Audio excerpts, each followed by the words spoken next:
Hello, welcome to my whiskey channel. I'm Elliott-Gill.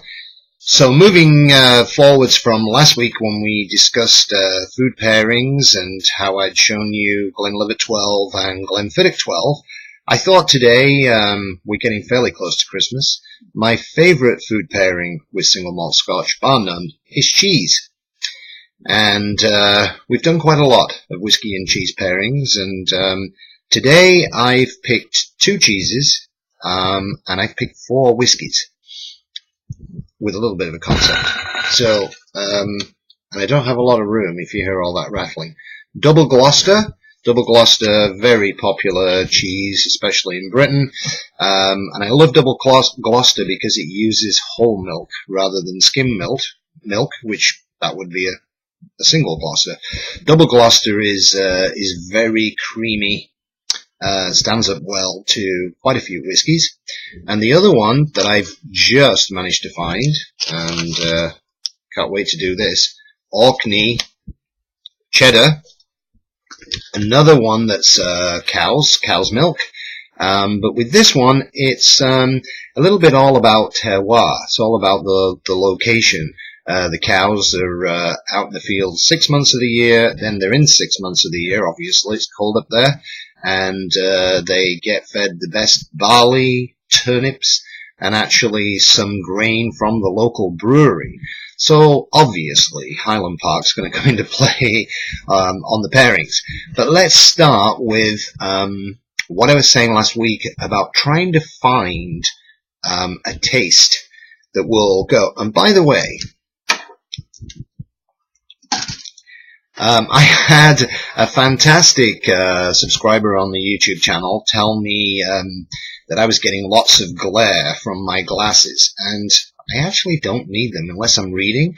So until I can find, he actually gave me a great suggestion, so until I can find one of those, I won't put my glasses on. So there'll be no glare from now on. So what I decided to do was I looked at the two cheeses, and they both had nut influences in the taste. So I looked for single malts and remembered quite a few that have a nutty hint in there. And I suddenly realized Edredor has some nut influence, and Glenmorangie Original 10 also does. So what we have here then is we have the shortest, fattest stills in the world, and we have the tallest. What does that mean? Well, I think I've said in other videos, you just can't use textbooks facts to be able to nail a single malt Scotch these days. But if it's short and fat, it should be a big, creamy, as opposed to milk, creamy feel in your mouth. And Glenmorangie, the tallest stills, give you a lighter whiskey. But that's not set in stone, but for those two it is. The short and the tall, you know, which is obviously copper contact. But we did talk about trickle distillation and how that can be completely different from the example I've just given you. In this case, I'm going nutty, and also the Edredor is big and creamy.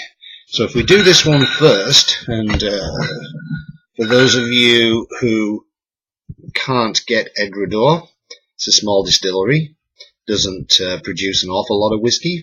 What it does is amazing. I actually got this from duty-free Heathrow at a very reasonable cost. So we've got, today I'm using wine glasses. Sometimes wine glasses, to me, it breathes quicker. So we're doing that today. So we need a little bit of Double Gloucester.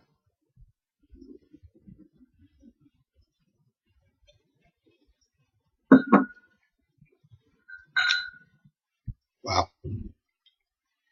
Fantastic. Second one, you should all know, Glenmorangie, #1 selling single malt in Scotland. That should tell you something, that it's not a bad whiskey.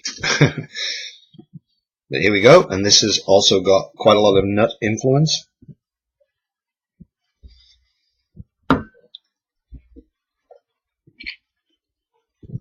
Fantastic.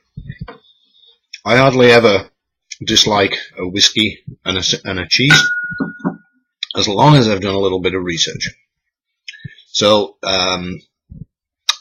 that's sort of my way, my method of trying to find tastes in both the food and the whiskey to give you a great pairing. Now the next one I've no idea. I'm not looking for influence at all, although there could be traces. Depends on who is the reviewer in Highland Park, and there definitely is a tiny bit in Bunnahabhain 12. So what I've done is I'm taking the Orkney Highland Park Distillery and the Orkney cheese, and then we're just coming down a little bit south, still on the west coast, to Islay, and we'll see what happens. So I haven't tried this yet. Very big cheese, very creamy, and for a cheddar, not too strong. A little bit more. Highland Park.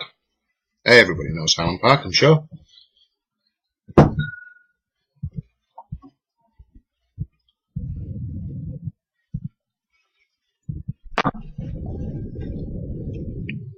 Oh wow. Highland Park sweetness, the honey, really brings out the cheese profile. Actually, that works really well. So there you go. You've got a location. Orkney cheese, Highland Park. The last one, the Bunnahabhain. Oh, got to show you this. I only had a miniature.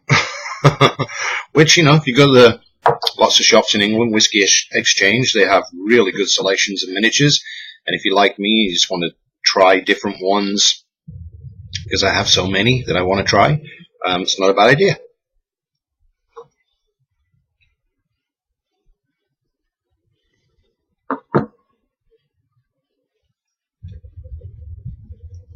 That could be the least of my favorites.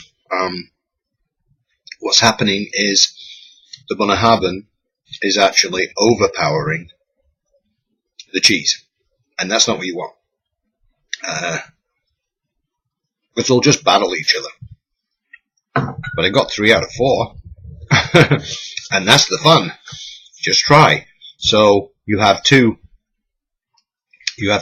concepts there. You have one which I've told you about. You find the fruit. There are some fruit characters in different cheeses. Applewood smoked cheddar, for instance. Apple. And a little bit of smoke. So I'm sure there's some whiskies there for you. Or you can go by location and see what you think. Anyway, till next time. Thanks.